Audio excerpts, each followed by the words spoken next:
Okay, here we have a sneak peek at the fly we're going to be tying today.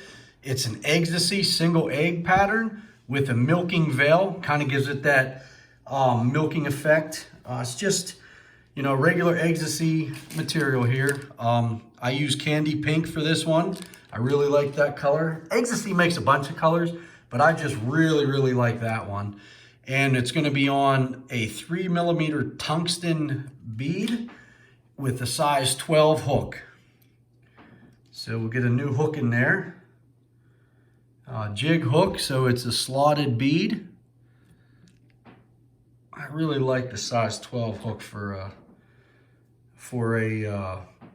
an egg pattern, and the 3mm is just the right weight to keep it where it needs to be and kind of float through the column like a natural egg would. It's not real heavy, but it definitely gets it down at 3mm. So we're just going to start our thread on here, kind of wrapping it, keeping that bead in place. Just come back a little bit and, just come back about halfway between the hook eye and the bead. And Eggstasy is a single strand yarn. So what you need to do when you get that is you just kind of want to pull the threads off. I don't know if that's going to show up, but yeah, there we go. You're just going to want to pull all them fibers away until you get to this. And what that does is it allows you to secure it down. If you don't do that, you kind of get a little bit of a bulky effect. I mean, you don't have to do that, but it just kind of doesn't, I don't know. It just makes it bulky towards the middle of the fly, but just secure that down and work it forward back to the bead. Just to, about right there is good. And then you just wrap it. As you wrap it forward, you're going to want to pull this fiber back just a little bit. Let it lay back towards the back of the hook. And as you wrap it, just kind of look. You'll know when to end this. Like right there, you just kind of have an egg look to it. So what you'll do from there is you'll just secure this in by wrapping the material 3 times is what I do. So there's 1, 2, and 3 there. And then I pull this back and then wrap in front of it 3 times. 1, 2, and 3. And that'll secure that in there for you. And you just take your extra, give it a good little pull there, and just cut it off. And that right there is actually an Eggstasy egg. It's fine to stop there, do your whip finish, and fish that, and you're gonna have success on that. A lot of guys do it, I do it, but I just found if I put a veil in there, and this is actually a milking egg veil I bought at the fly shop. You don't need to go buy it. Anything can kind of work as long as it's soft. I actually used a stuffed animal. My dog ripped my daughter's stuffed animal, and I used the stuffing they used in there, and that worked also.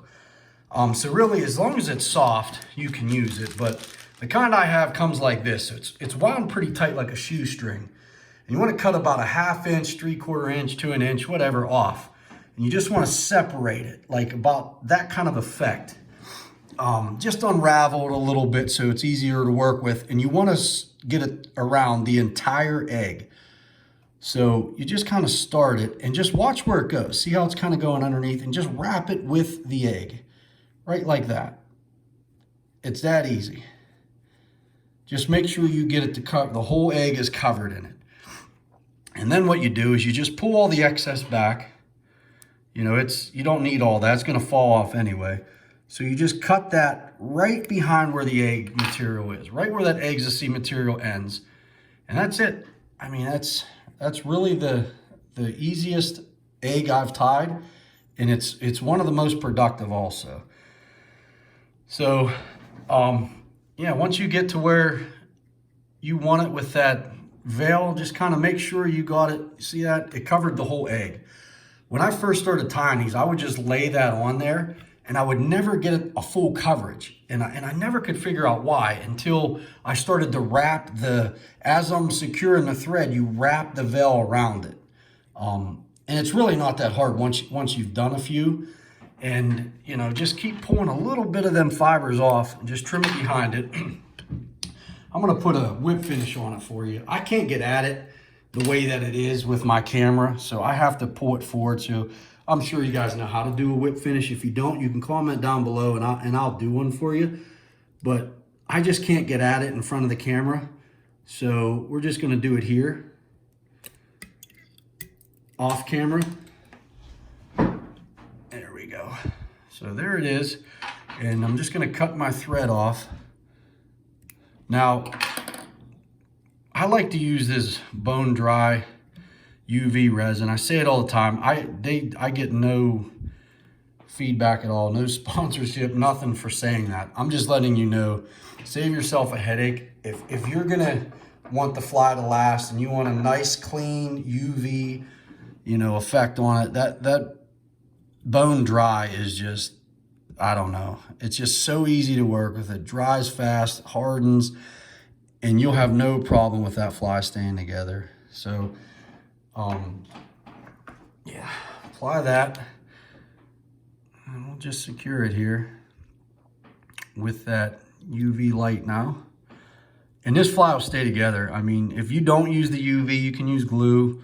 I've tried it all and I just have way better luck with the UV. If you use glue, sometimes it makes a cloudy effect on the bead, which doesn't matter, but this stuff just, it's like it's not there and it's just cement almost on it. But yeah, that's it. That's the fly, you know, just, it's very effective, very easy.